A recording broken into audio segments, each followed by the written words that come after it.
alive. Welcome to another episode of the Professor and the Idiot Redux. I'm Nick Wolfinger. I'm Amy Newberg. I'm the idiot. And I'm Tobias Hofmann, and I disagree with calling her an idiot. We thought we might run into some difficulties after Dalton stepped down from his position and a woman took his place. We wondered if people would find that a little eyebrow raising that I'm the new idiot. But anyway, we're How about That's going not with a bug, it's a rational, feature. ignorant citizen instead? right. Equal opportunity idiots here. So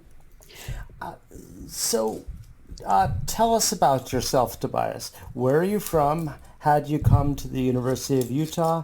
And what you study? So I'm currently a political scientist at the University of Utah. I've been here since 2013. As my accent gives away, I'm originally from Germany, but I haven't lived in Germany in a while. I used to be in Singapore before coming to Utah, and before then I worked on the US East Coast for a couple of years.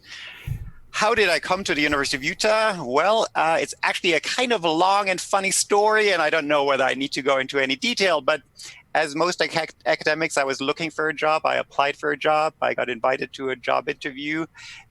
They liked me. I liked them. And the rest is history.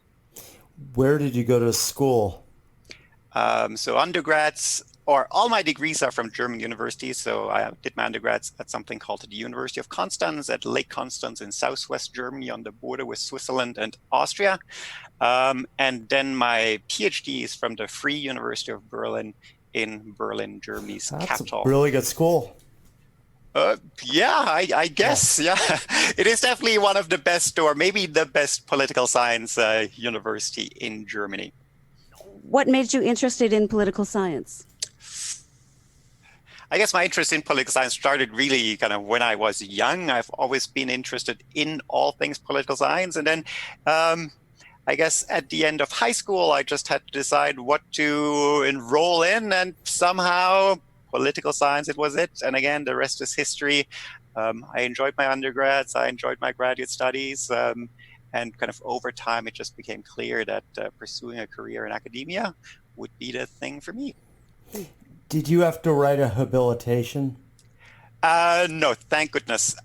So habilitation is something kind of like a second PhD that one used to do in Germany, but nowadays, essentially no one does that anymore except for maybe bragging rights. Right. It's sort of like the old-fashioned idea that everyone going to grad school in the social sciences had to be able to speak French and German. That's gone by the wayside. Or maybe Latin. Oh. I remember having been to the University of Heidelberg at some point.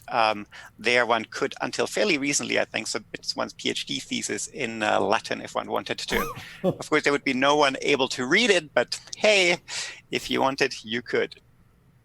That sounds like a lot of dissertations in postmodern fields where no one can read it.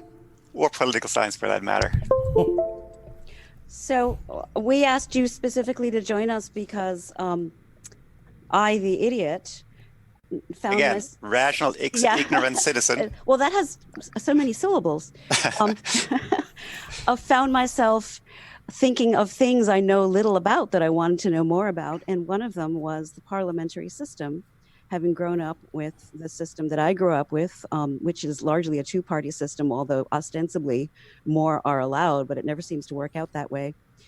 And I really do not understand the history of Parliament, how it began, how it perhaps morphed from some other system, why it is the chosen form of government for Europe, and just how it works. I keep hearing about coalitions and people who appear to have opposing views forming alliances and being able to work together, which is sort of unthinkable here.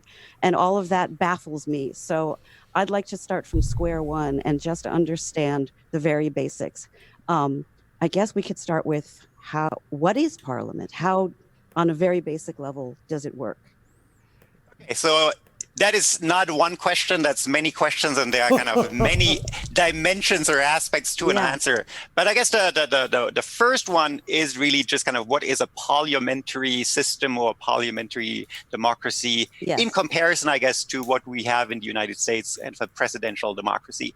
And in essence, it really comes down to the question of whether or not the government, the president, the prime minister, is responsible to the legislator, which means can Parliament easily, with a simple majority, kick the government out of office and instate a new replacement government, or this can also lead, of course, to new elections. Now, in the US, the president is elected for 4 years, and even if Congress jumps up and down, unless, I guess, there's impeachment, which has kind of very special provisions and can only be used under very specific circumstances, there is kind of no way of getting rid of the US government, of the US president. While in parliamentary systems, as soon again, there are, of course, a lot of aspects to it, but generally speaking, as soon as the current prime minister, the current government, no longer has the support of a majority of the members of parliament, he or she is out,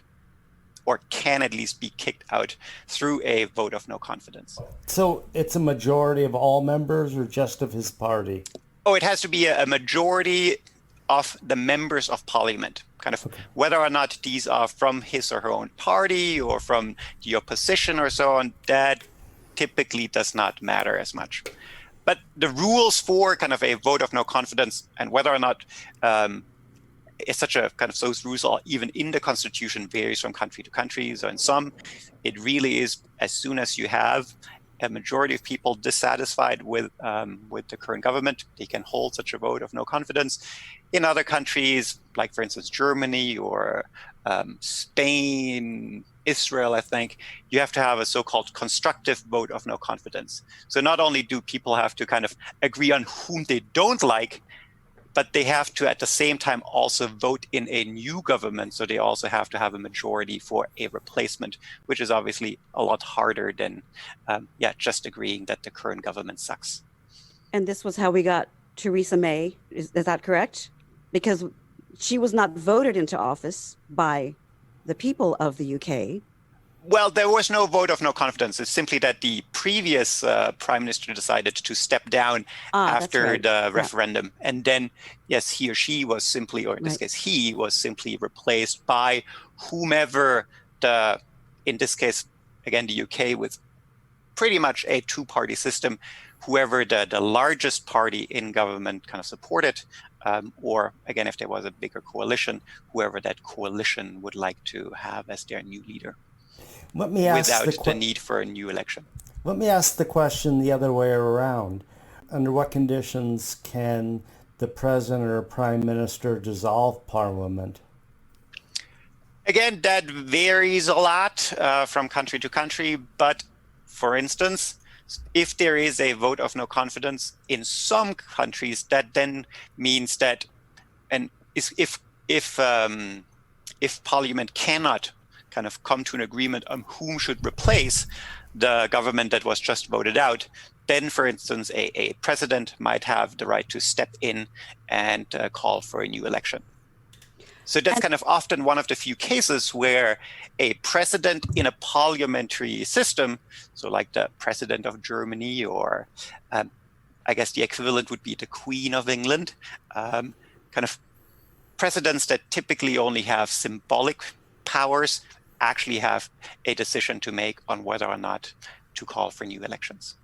And when a question, Amy? Yeah, when the electorate, when the citizens vote, whom are they voting for? What are they voting for? Okay, so that is definitely not the same all over Europe or all over the kind of the world that uses the parliamentary system, but that's kind of something that's diagonal to the question of parliamentary versus presidential. That has something to do with the electoral system. That is, for instance, yes, whether or not you use the first past the post, kind of the single member district plurality majority rules like the United Kingdom or the United States, or whether you use some form of proportional representation. Now, in proportional representation systems, again, like Germany or so, and I need to correct myself because Germany actually uses a so-called mixed electoral system that has kind of aspects of the first past the post and the proportional representation system. But in proportional representation system, people, generally speaking, vote for political parties and not candidates. So that's how AfD, the far right party, got some representation in Germany in the last few years. Yeah, so generally in a proportional representation system, again, there are kind of specific rules that make this more likely or less likely. You tend to end up with more political parties being represented in parliament. So not kind of the American two-party system, but 3, 4, 5, 6, or so on, because small political parties, even though they don't receive kind of a majority or plurality of the vote, but maybe only 10, 15% or so on, can still end up in parliament. And how long has this system been around? For forever. I mean, essentially as long as modern democracy has been around. Countries have simply decided to use different types of electoral systems, and some even have switched them over the years. So kind of at least among political scientists, fairly prominent example would be New Zealand, that for decades, as a former British colony, had this kind of two-party system as a result of this first past the post electoral system that it inherited from the United Kingdom.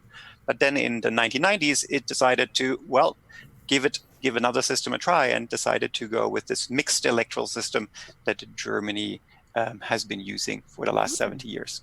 Oh, that's remarkably recent. And that opens up a lot of questions. How has that changed New Zealand politics? So in practice, it has made it more likely. And yes, they do have more than two parties nowadays in parliament. So the reason being that you can, or there are a couple of reasons, but one of them, kind of maybe the most interesting one, is not necessarily the rules as such, so the so-called mechanical aspects, but the strategic aspects. If in the United States, you're a politically ambitious person, would you decide to join the Democrats, the Republicans, or some kind of freedom or beer or other special interest party? Joining the beer party might be something you would want to do kind of because that issue of beer is close to your heart, but you know exactly that you will never end up in Congress as a result of that. Right. So as a result, you will decide to either join the Democrats or the Republicans. Now, in a country where kind of the electoral system allows multiple parties to end up in parliament, well, there is no real penalty for joining kind of the beer drinkers party or the Green Party or some kind of liberal party or so on, because your chances of ending up in parliament are fairly good. And you might in the end even kind of end up in some kind of kingmaker position where the other big parties are kind of fighting over your support because you're the one who turns a minority of maybe 45% of the members of parliament with your support into a majority. And this is how we can end up with the Gnome Party in, what was it, Sweden? That had the Gnome Party? I haven't heard of the Gnome Party, but yeah, there are a lot of kind of funny or niche parties around. In Germany, I know about the Pirate Party, for instance. But yeah, there's a whole wide range of these that, again, depending then on the rules of the electoral system, can make it into parliament.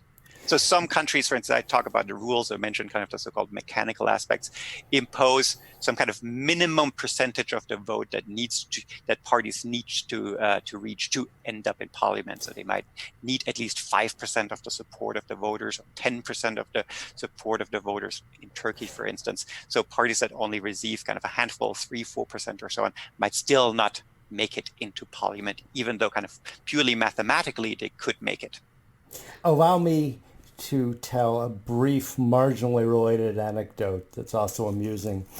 About 10 years ago, I was in New Orleans at a conference, and I wandered around the French Quarter one night, and then I noticed that there was a huge number of people, hundreds of people around me, all dressed as pirates. So I asked what they were doing, and they explained that they were at a pirate convention. And I asked what that entails, and they said, well, we all get around, and then we act like pirates. So maybe there's a constituency here. I say that knowing full well that there's a different kind of pirate that comprises the German Pirate Party. That's Yeah, I think the open German Pirate access. Party is primarily about internet freedom and so on. Right. That kind of pirate. But so this party at least has kind of some serious kind of platform, but there is also a party in Germany that has made it into the European Parliament called simply Die Partei, so the party in German. But it's not because of being the party, but because it's an acronym for something about grassroots initiative and whatnot and so on, founded by the owners of a satire magazine. It literally has absolutely no platform besides "we want what you want," and yes, somehow that has appealed to at least 3, 4, 5% of the voters in European parliamentary elections. So let me mention now that I just learned that Wikipedia has a list of frivolous political parties, and so I think there's the Raving Loony Party is probably on there. There's a clown party was it Germany that had a clown party? Or was Might well be the case, yes. No, maybe I'm thinking of a Monty Python sketch. I mean, in the UK, there's this monster Raving Loony Party. There's also used to be Teddy Bear Alliance. Mongolian barbecue place is the best place to party or something like this. Citizens for Undead Rights and Equality. That's actually a party. It's the zombie party. So now you have, the zombie party and the gnome party and the clown party and the Nazi party and the very, liberal Democratic party all in the same room. Now what do you do? So yes, in practice, it is much less likely in a parliament. I mean, in a parliamentary system for sure, but then in a parliamentary system with proportional representation, that political parties have to form so-called coalition governments. That multiple parties, not necessarily just kind of bipartisan, not just two like in the US, but that 3 or 4 or so parties have to come together and agree on some kind of joint policy platform that they would be willing to implement during their time in office. How is that done? Well, after the election, sometimes even before the election, kind of different parties might come together and say, yes, if we together receive enough votes, then we will form a government together. But after the election, once we kind of know which party has received how many percents of the seats in parliament, they simply have to engage in coalition formation negotiations, which is a little bit of a give and take. So bigger parties might be willing to give a few extra seats in government, so ministerial positions, maybe give the head of the Department of Defense to a party and the head of the State Department to another political party, in exchange for those smaller parties supporting mostly the platform of the bigger party. And once this happens, do these smaller parties lose their individual characters, or do they still have some kind of voice that represents their? I mean, that is, of course, one of the concerns of these parties that kind of form coalitions. So the question is, will voters in the next election kind of punish them for having kind of betrayed maybe some of their ideals by joining up with a bigger political party, or do they get a reward for having been able to implement at least some of their policies? Because, well, to be able to kind of fulfill your promises, you have to be in office. So maybe that's more important than compromising on some other aspects. So in this era of political partisan polarization in the United States, I've read endless articles by capital S, serious, capital P people about how proportional voting would be better than first past the post in the United States and produce less polarization. Ranked choice voting, I think they're doing it in Maine. Yes. Do you have any sense about whether these would be useful? What are some of the downsides? And I think it would be helpful just for people to know what exactly first past the post voting means and all these other schemes. So there is, I guess, unfortunately not that one answer. And I okay, this would be a bit of an excursion to say there is no one perfect way of making group decisions anyway, according to a Nobel Prize winner, Kenneth Arrow. But even kind of practically underground, all of these different systems have kind of advantages and disadvantages. So for instance, this kind of first past the post single member district plurality rule, where you as a voter vote for an individual candidate who is going to, well, if elected, represent your district, you in parliament.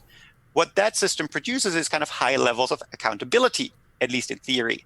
And that is, well, if things go wrong, you know exactly whom to blame. It's that person who, in the next election, you are able to kick out. In a system with proportional representation, with maybe coalition governments and so on, well, you vote for political parties, but you don't know exactly who is then in the end representing you. If the outcome of a coalition government is bad, is it kind of the one party or the other party that's to blame for the bad outcome? Was it the one you voted for, or was it the coalition partner who portrayed the party that you voted for, and therefore there's no reason for you to punish that party that you voted for, and so on? So it really depends kind of on what aspect you want to focus on. So in terms of, again, accountability, probably the American system with a little bit less gerrymandering and so on would be better than a proportional representation system.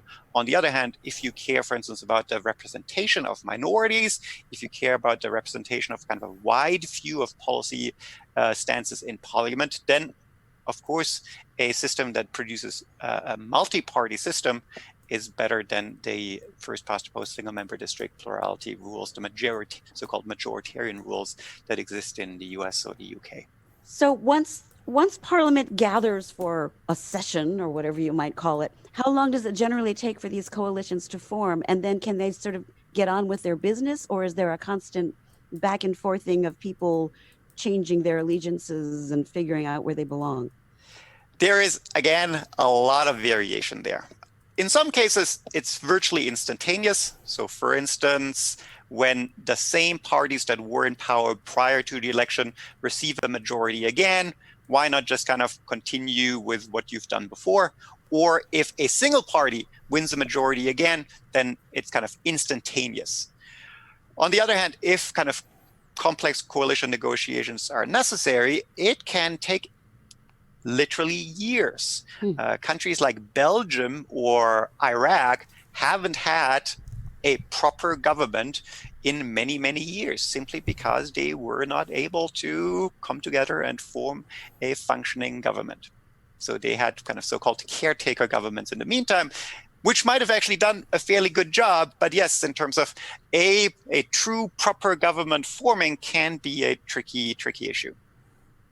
Does anyone really think they feel Belgian, or they just feel Flemish or Wallonian? I can't speak for all Belgians, but the political system of Belgium, the way it is kind of set up with the can we use such a language on this podcast? Oh yes, whatever the fuck you want.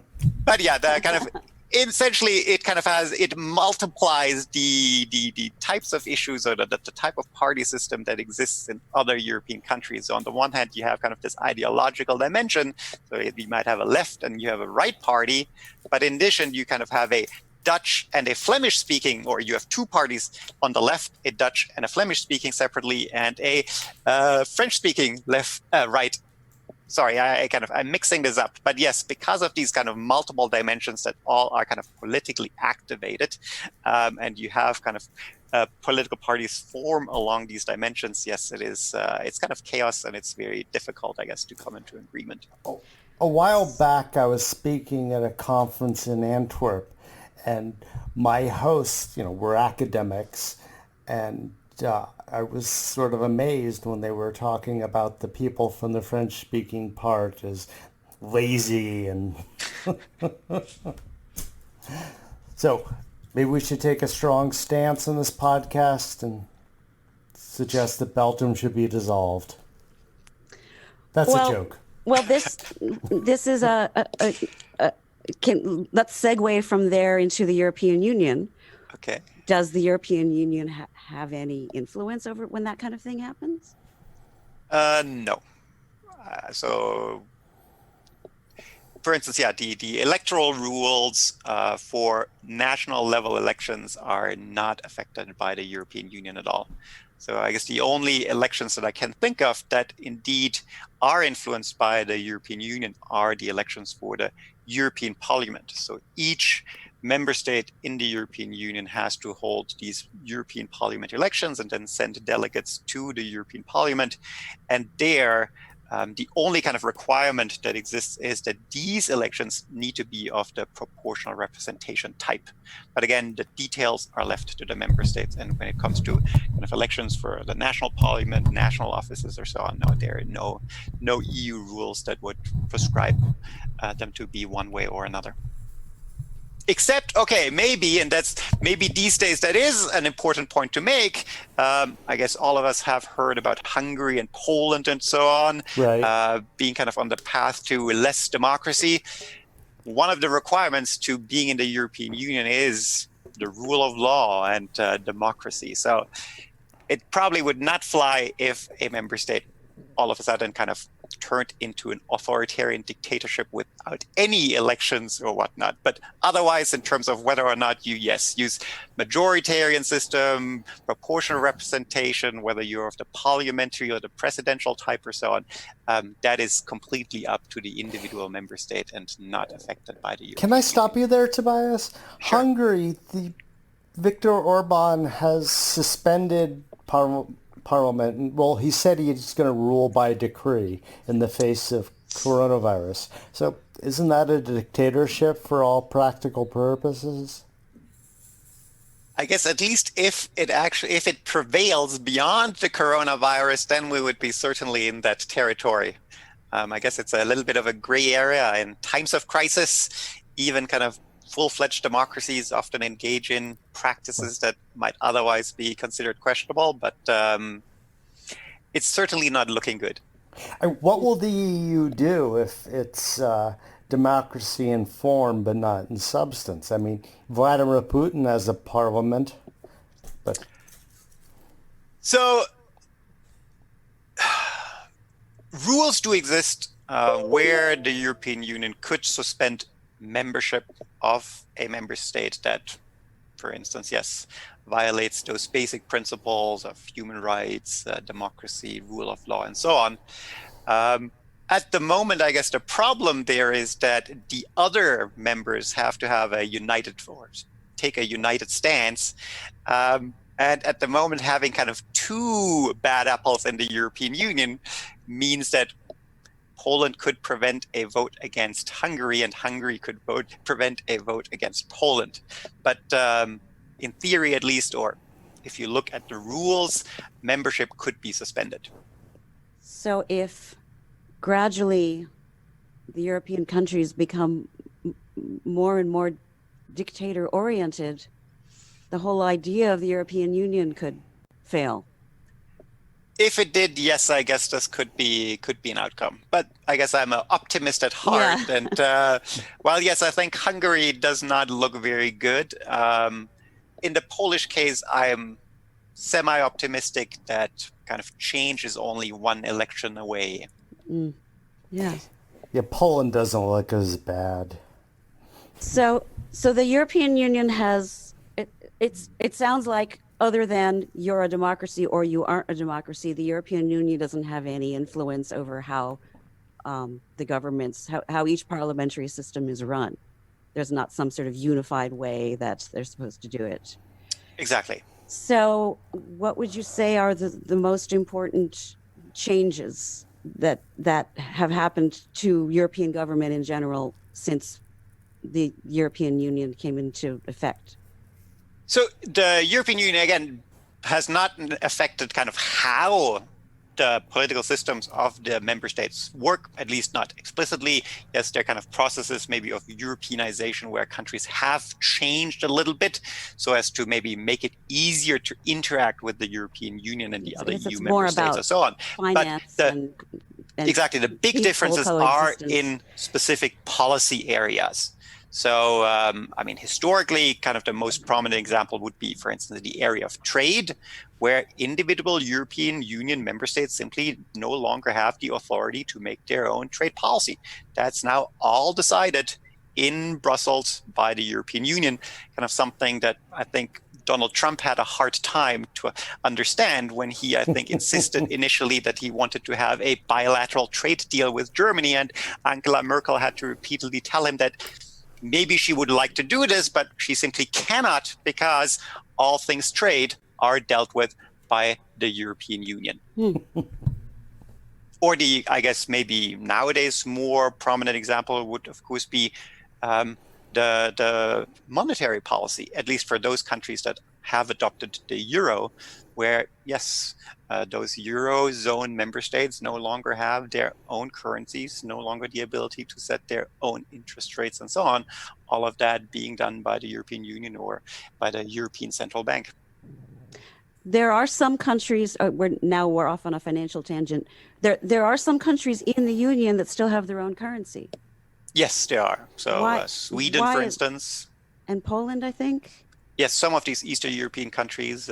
The UK had its pound prior to leaving the European Union. Of course, there are also countries outside of the European Union that have adopted the euro. Oh, which are those? I mean, they're the small ones kind of that exist in Europe. So countries like Andorra or the Vatican. Right. But yeah, also kind of, for instance, Kosovo or Macedonia. What else? I think in Bosnia and Herzegovina, they're also using the euro. So some countries have engaged in is what we, I guess, in political science or in economics would refer to as dollarization. So traditionally, these kind of activities have been done with the US dollars, where Latin American countries have simply adopted the US dollar without kind of asking for permission. The same thing has nowadays happened in some European countries with the euro. So back me up.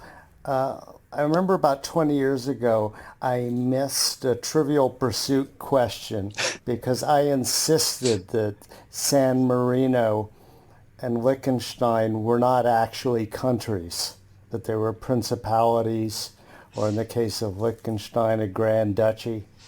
Are they countries? Absolutely. If they are members of the United Nations, they are a country, no matter whether they are kind of stamp-sized or not. Okay, I stand corrected. I guess I want to know more about pros and cons of Parliament versus the system that we have in the United States. If you could remake the United States, what would you do to it? That's a good question. I was thinking. That will get me in trouble if I was to apply for U.S. citizenship in the future, I guess. Your secret is safe with us. No, it's not. But yeah, I'm definitely not a scholar of American politics. So I'm kind of, that's where I'm the rational, ignorant kind of citizen. However, that said, kind of some of these changes, like you mentioned earlier, the change in the electoral system in Maine, so kind of this ranked choice alternative vote system, I think would be beneficial because yes, it reduces, it might, if it might not lead to kind of a multi-party system, kind of avoid these potential problems of having to form coalitions and so on, it at least reduces the incentives of voters to engage into what we call strategic voting. That is, not voting for whom they actually like, but to kind of lie about their preferences in an effort to avoid an even more terrible outcome. So I think this is kind of one of the issues, for instance, with the American electoral system or this kind of majoritarian electoral system as it exists in the US, that a lot of voters essentially have to lie about whom they like in an effort to avoid an even worse outcome. Yeah. And that's something I think that we would not really want from an electoral system. So that's probably one of the changes that I'd implement if I could. Yeah, 4 years into the Trump presidency, that seems distinctly ominous. Yeah, I guess that had something to do with also the Electoral College, of course, which has something to do with the federal system. I mean, there are kind of many places where one could tweak things. but yeah, I think the kind of this issue with the strategic voting, lots of people are just not aware of. And when you become aware of it, it's kind of when people actually do not engage in strategic voting, when you have outcomes like, for instance, I guess young listeners might not remember, but when George W. Bush kind of became president because some probably left-leaning voters did not vote for Al Gore, but for Ralph Nader. So they voted for whom they really liked. So they were kind of sincerely expressing their preference for Ralph Nader. But as a result, they ended up with a president who was kind of the complete opposite of what they wanted. If only they had engaged in so-called strategic voting, then they might have, well, not gotten Ralph Nader, but something close to it. 15 years ago, I was at Costco in Salt Lake City, and I have an old Corvair convertible from 1966. I've had it for a long time. And that's the car, of course, that Ralph Nader launched his reputation on. And someone looked at me, looked at the car, and said, "Your car cost us the election." Well, that was just a wonderful onslaught of information. That so much of it was new to me and fascinating. Do you have any more questions, Nick? I have tons. Okay. So in doing some background on you, Tobias, I saw that your most cited paper was about why European Union countries comply or don't comply with EU law. Tell us about it, and tell us how this contributes to monetary policy. And truthfully, honestly, do other countries besides Germany have noteworthy says in EU monetary policy? Okay, I think this is kind of like two questions, separate questions. Yes, it is. I'm very happy to address. So the first one about kind of this compliance, I guess I'm generally interested simply in the question of when and why or why not do countries comply with their international legal commitments. So countries sign up to the rules of the World Trade Organization or the European Union, they voluntarily join the club, and then the question occurs, why do they sometimes decide not to follow the rules of that organization? And I think the paper that you were referring to kind of specifically applies two broad theories that were developed in kind of the international relations scholarship about exactly this question, the so-called enforcement school and the managerial school, and tries to test whether or not one or the other applies in the EU context. But what it actually finds is kind of like a mix. So the idea here of the enforcement school is that, yes, typically countries comply because, well, these international commitments are very shallow. If essentially they are not very demanding, countries only join international organizations or participate in kind of the European Union if they know that they will not have to do anything. So these international rules only kind of codify the status quo, what countries are already doing.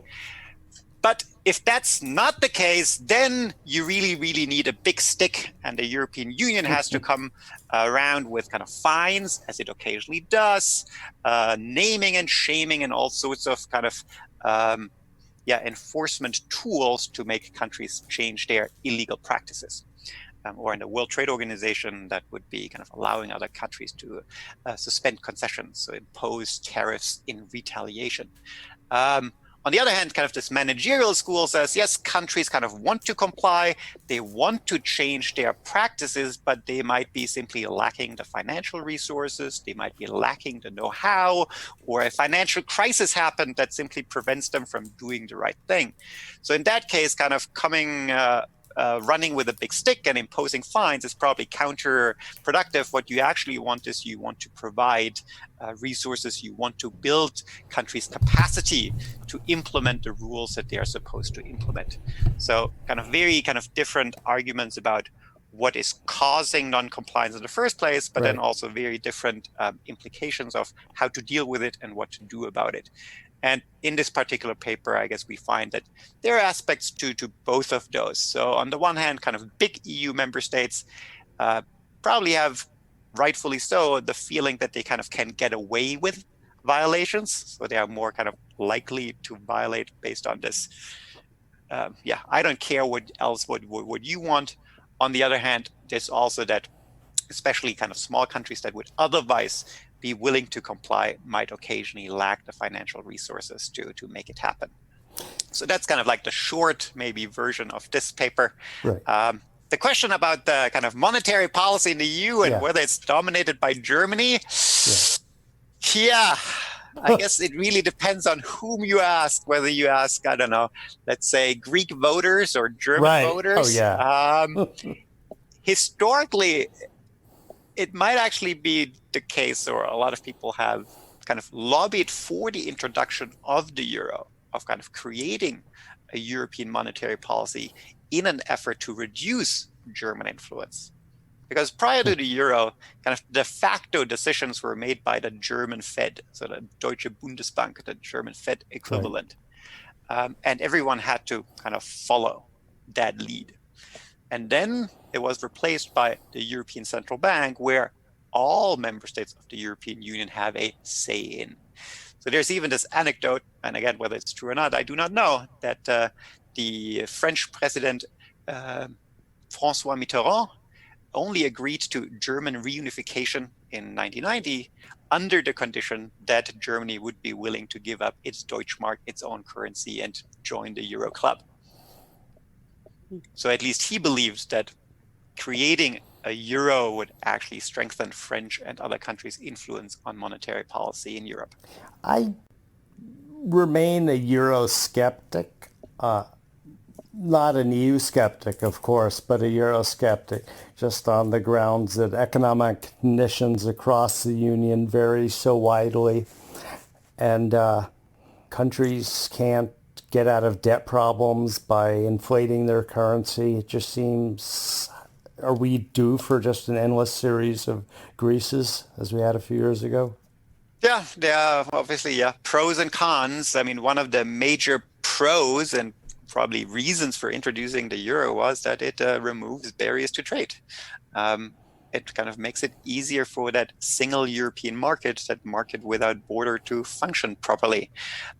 When, I don't know, French consumers wanting to buy German bread don't have to exchange their French franc into Deutschmark before they can get their hands on those German pretzels or so on. But yes, it has, as you pointed out, of course, also some downsides, like we saw during the financial crisis. And the European Union has responded. It has integrated things like fiscal policy and so on, so taxing and spending, more closely as a response to address exactly these issues. Issues that, by the way, of course, also exist in the United States. The $1 might not be the best currency for New York and Alabama, for Alaska and California. Those states might be better off if they had their own respective currencies and be able to respond to the specific kind of economic conditions in their state. That said, maybe one more thing. You're right, as in, I remember that prior to the introduction of the euro, at least, some economists said that a currency union between all countries that happened to start with the letter M would probably be a smarter idea than the euro in Europe. I'm thinking Malta. What else? Mozambique, Madagascar. Malaysia. Monaco. Yeah. Any more questions for Tobias? Amy? Well, how do you see the future? Do you see an economic evening out of the financial situation across Europe eventually? So the European Union essentially, not just, but also as a result of the kind of the last financial crisis, has essentially taken steps to try to kind of fight an increase in disparities, to kind of keep the rim, the periphery on board. If it kind of wasn't for kind of policy instruments, what we would indeed see is probably that kind of countries on the periphery, kind of Greece, Portugal, and so on, would be at least not growing as quickly as countries in kind of the core, in the center, at the heart of kind of the European economy. But again, thanks to kind of policy instruments, some of that has been kind of reduced. By policy instruments, do you mean spending in the Yeah, some periphery? form of kind of Yeah. redistribution. Again, like in the United States, where some of the money from California, New York, Massachusetts is flowing to Mississippi, Alabama, Louisiana, and so on. And we learned by watching Brexit a lot about the financial relationship. They pay into they seemed to think that if they were paying into the European Union in order to get certain kinds of benefits, and they were promised that they would continue to get certain kinds of benefits even after they left, and it turned out that they were not going to get these benefits, so they were duped into voting for Brexit. Can you just talk a little bit about payment in and benefits out, and how that is spread around the different countries?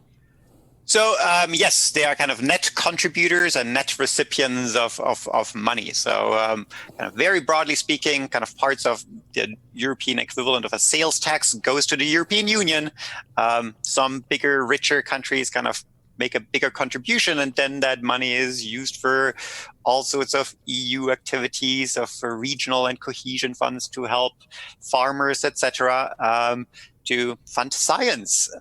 And in the end, it's certainly the case that some countries kind of receive more than they pay in, and others receive less than they pay in.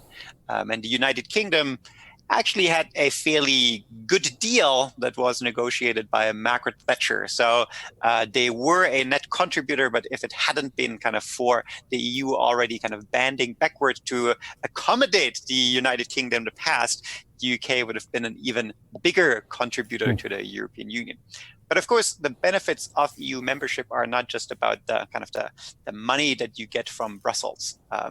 There are, again, in the area of trade, for instance, the EU negotiating on behalf of the European Union. It's obviously much easier to get a good deal in the World Trade Organization or in bilateral trade negotiations if you are a bloc of 500 million rather than if you're a tiny Liechtenstein or so. Probably, yes, the US would sweep the floor with Liechtenstein. Liechtenstein isn't in the EU. Luxembourg, I thought of Luxembourg. Much kind of more difficult if it's dealing with the European Union. In terms of what you said earlier about the Brexit, I guess the first part is indeed correct, that some people based their vote on simply the fact that the United Kingdom was a net contributor and thought it did not receive kind of a fair deal. However, I'm not sure what you were referring to in terms of these promises that were supposedly made about kind of continuing to receive the benefits after Brexit. So this is maybe something that some of the proponents of Brexit kind of argued or claimed or kind of made maybe false promises to their voters that these kind of these benefits would be maintained, but from the European side, so these promises were never made. Yeah. Sorry about the noise. There's a guy outside my window with a leaf blower. So I have one last question about Brexit. It happened, and then we heard nothing. So how's it going? Do you know? So yeah, Brexit happened, but we are currently kind of in a little bit of limbo, as in kind of what comes next on what the future relationship between the UK and the European Union kind of should look like. That's what's currently negotiated, and in theory, there should be, according to the kind of the timeline, a decision or a plan in place, an agreement by the end of this year. But in practice, I guess, due to Corona and so on, one doesn't really hear a lot, and those negotiations are probably not as intense as they would be otherwise. Of course, even I think in a best case scenario, so without Corona and whatnot, that timetable looks very tight. That all these kind of open questions about the trade and so on relationship between the EU and the UK could really be resolved in just a few months, given that kind of other negotiations about similar and not even that complex issues with Canada or Mercosur in Latin America and so on have dragged on for years, it kind of seems unlikely that we will really have kind of this firm final deal by the 31st of December 2020. Yeah. Is the electricity still on in the UK? Yeah, they didn't actually fall apart. Yeah, I mean, from an analytical point of view, it is just kind of difficult right now to take apart different causes of what is causing maybe the European as well as the UK economy to kind of contract. What is kind of Brexit? What's this Corona? What are some all sorts of other factors that are contributing to it? That's kind of difficult to say. But we definitely did see, even kind of prior to Corona and even prior to the official Brexit, of course, foreign companies reducing their investment in the United Kingdom and also UK companies holding back on investment simply because of the uncertainty. So simply for a long time when it wasn't kind of went after the referendum pro-Brexit, but until Brexit actually happened and it was postponed a couple of times, simply that uncertainty was already kind of causing a drag on the UK economy. And maybe once that uncertainty is kind of removed, at least some, I guess, investment and so might come back. Of course, once you're out of the European Union, there are other reasons for why companies might not want to invest in your country. Great. Okay. Anything you want to add to Tobias? Well, it has been a pleasure. Again, I don't think the term idiot is a good one. As I said, rationally ignorant citizen, I think, would be my preferred choice, even though it's a bit complicated. But yes. I love that. I will take into consideration the changing of the name of our podcast. Because, to me at least, it makes perfect sense of why a non-political scientist would not be well informed about the aspects of political systems across the Atlantic. Yeah. All right. Well, thank you so much for your time. Yeah. Thank you. Yeah, that was great. I really learned a lot. We really appreciate your taking the time with us. Sounds good. Great. Okay. Signing off. Okay. Bye-bye. Thanks again. Bye. Bye-bye. Thanks for listening to The Professor and the Idiot. If you like what you heard, go to Apple Podcasts and give us a good rating. Your positive feedback completes us.